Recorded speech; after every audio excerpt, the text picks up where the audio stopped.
Your urban balcony garden's success depends on 7 critical factors, and most people get at least 3 of them completely wrong. That balcony of yours isn't just outdoor space. It's actually a unique microclimate with its own wind patterns, light angles, and temperature zones that can differ dramatically from your city's weather report. Understanding your balcony's microclimate makes the difference between watching plants struggle and creating an oasis that produces up to $700 worth of fresh produce annually. That same balcony can have multiple climate zones within just a few square feet, each needing completely different container gardening strategies. Let's start with the most misunderstood factor: wind. Most people think wind just annoys plants, but it's actually reshaping your entire growing environment. In urban areas, wind gets funneled between buildings and creates devastating wind tunnel effects for plants.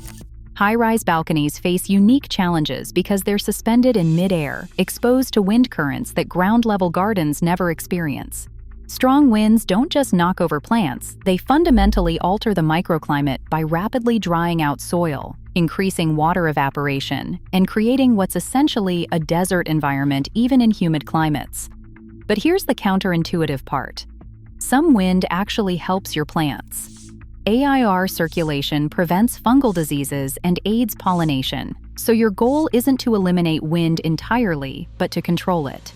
The solution lies in strategic wind barriers. Heavy containers with tall, woody plants like boxwood or rosemary can diffuse strong winds while maintaining beneficial airflow. Grouping plants together creates what experts call a plant huddle, a cozy microclimate where plants protect each other from harsh conditions. Not all plants cower from wind, though.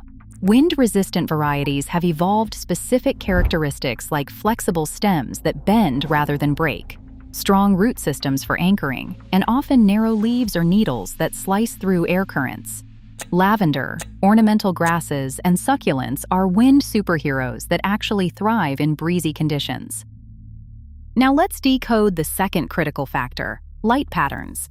This is where most balcony gardeners make expensive mistakes because they assume their space gets consistent light throughout the day.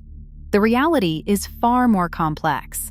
Understanding your balcony's microclimate, including sunlight, wind, and humidity, determines whether you'll grow a successful garden. Even if you have limited sunlight, there are plenty of shade-loving plants that can thrive. Your balcony's orientation creates dramatically different growing conditions. South-facing balconies receive consistent sun from late morning through afternoon, making them premium real estate for tomatoes, peppers, and other sun-loving plants that need at least 6 hours of direct sunlight daily. North-facing balconies live in near-permanent shade for most of the year, receiving direct sun only briefly during midsummer. Here's where it gets interesting. The balcony above you acts as a natural seasonal modifier. If your building has uniform balconies that overhang blocks high-angle summer sun while allowing low-angle winter sun to penetrate, it's like having built-in climate control, providing natural shade when you need cooling and sun when you need warmth. The key is systematic observation. Check your balcony at 8 a.m., noon, 3 p.m., and 6 p.m. across different seasons. This reveals how light moves across your space and identifies microzones within your balcony. That corner that gets dappled light in autumn might be in full shade during winter, completely changing what plants can survive there. For shadier spaces, reflective surfaces become powerful tools. Strategically placed mirrors can redirect precious sunlight to plants that need it most. Some balcony gardeners even install inexpensive LED grow bars on timers or add reflective mulch around containers to maximize available light. 15 to 40 watts running 10 to 14 hours daily can support herbs and medium-light plants in darker spaces. The third factor transforms everything: temperature and heat management. Urban balconies experience the heat island effect intensified. While your city might reach 95 degrees, your concrete balcony floor can be radiating heat at 115 degrees, with air trapped in corners reaching a stifling 102 degrees. This creates a fascinating paradox. Reflective glass buildings are considered environmentally friendly because they stay cooler and reduce air conditioning costs. But where does that reflected sunlight go? Sometimes directly onto your balcony, creating unexpected hotspots that can literally cook your plants. London's walkie-talkie tower famously concentrated so much reflected sunlight that it melted parts of a jaguar parked nearby. The materials of your balcony matter enormously. Concrete and metal absorb and retain heat, while wood and composite materials stay cooler. Strategic shading becomes crucial. Shade cloth, pergolas, or even large outdoor furniture can dramatically reduce the heat your space radiates. But here's nature's air conditioning secret: transpiration. Plants naturally cool their surroundings through water evaporation from their leaves. A single large tree can provide cooling equivalent to 5 standard air conditioning units running 20 hours daily. Scale that down to balcony level, and you can lower your space's temperature by up to 10 degrees just through strategic plant placement. The fourth critical factor catches many gardeners off guard: frost protection. When temperatures drop between 32 and 36 degrees, your elevated balcony becomes a danger zone. Container plants are particularly vulnerable because they're exposed on all sides, not insulated by ground soil. Here's a crucial gardening rule of thumb most people don't know. Containers make plants experience conditions 2 hardiness zones colder than your actual zone.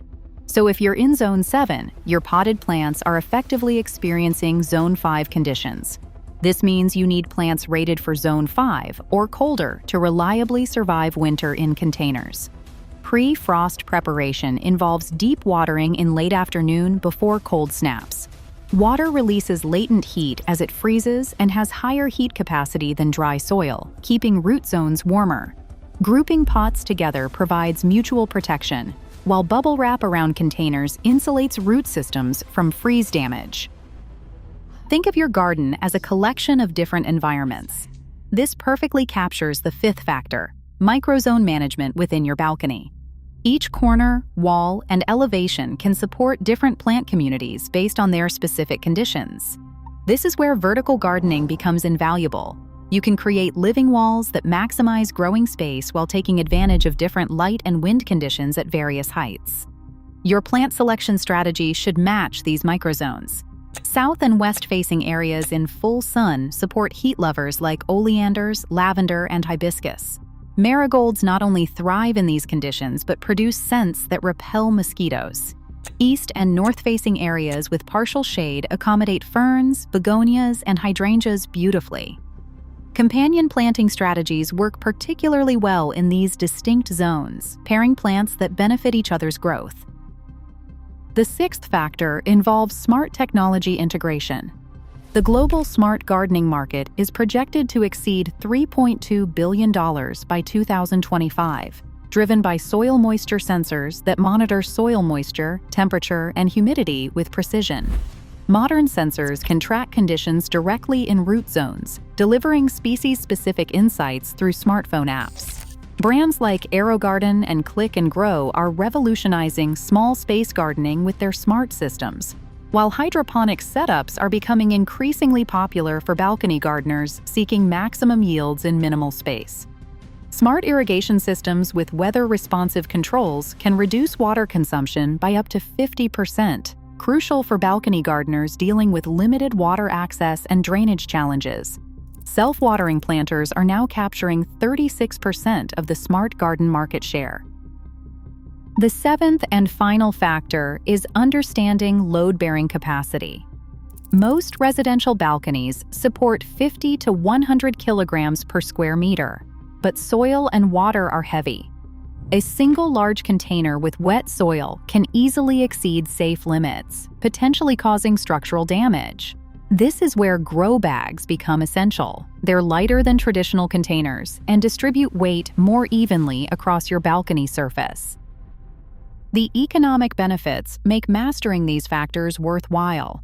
Small-scale urban gardens can yield up to $700 worth of produce annually, while the biodiversity benefits are remarkable. Even small urban green spaces can support 50% more pollinator species compared to ornamental city parks, contributing to urban ecosystem health. Perhaps most importantly, these microclimate gardens provide measurable health benefits. Even small nature exposures reduce stress and anxiety, while gardening activities lower cortisol levels and improve mental well-being. Your balcony's microclimate is waiting to be unlocked. By understanding wind patterns, optimizing light exposure, managing temperature extremes, protecting against frost, creating strategic microzones, leveraging smart technology, and respecting structural limits, you're not just growing plants, you're creating a thriving ecosystem that benefits both you and your urban environment. The question isn't whether your balcony can support life, but rather how abundant that life will become once you work with its unique microclimate instead of against it.